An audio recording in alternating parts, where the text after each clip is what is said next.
পরিযায়ী শ্রমিক যারা আছেন মালদার অনেক ছেলেমেয়েরা বাইরে কাজ করতে যান। আমি একবার তাদের জিজ্ঞেস করেছিলাম কেন যাচ্ছেন, বলল দিদি টাকা একটু বেশি পাই। আমি বললাম টাকা একটু বেশি পান কিন্তু খাবার খরচা তো দিতে হয়, বাড়ি ভাড়ার খরচাটাও দিতে হয়। আমি তাদের বলবো আপনারা ফিরে আসুন, এখানে কাজের অভাব নেই, আর এখানে ইন্ডাস্ট্রি তৈরি হচ্ছে।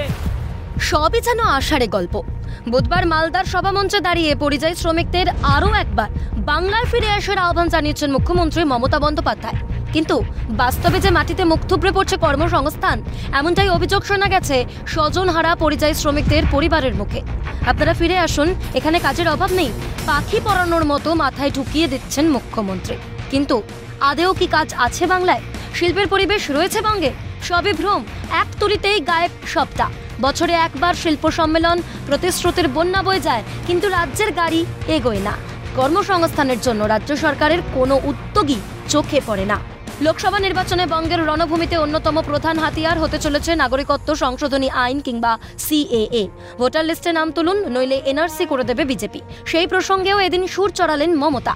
প্রশ্ন উঠছে, কেন এনআরসি নিয়ে সতর্কবার্তা? তবে কি অনুপ্রবেশকারীরাও ভোটের ঘুঁটি?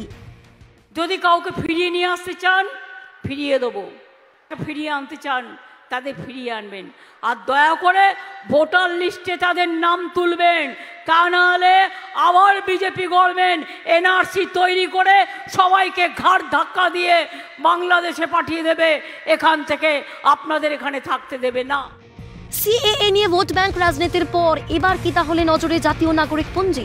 উত্তরবঙ্গ সফরে বেরিয়ে রাজবংশী অধ্যুষিত কোচবিহার থেকে বিএসএফ এর থেকেও মানুষকে সাবধান হতে বলেছিলেন মুখ্যমন্ত্রী। মালদাতেও একই দাবি। বিএসএফ আলাদা করে যে পরিচয়পত্র দিচ্ছে তা গ্রহণ করা মানেই নাম নথিভুক্ত করে রাখছে, এনআরসি হলেই ঘাট ধাক্কা দিয়ে বের করে দেবে। আমি শুনেছি বর্ডারে বিএসএফ অত্যাচার করছে এবং তারা একটা নতুন কার্ড করেছে, ইনার লাইন পারমিট।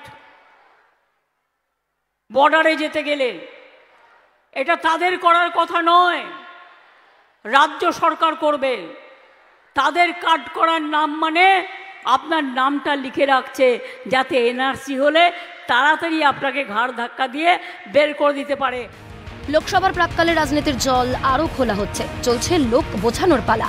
আর কি নেত্রীর মুখের কথায় চিড়ে ভিজবে, সেটাই এখন প্রশ্ন। ক্যালকাটা নিউজ।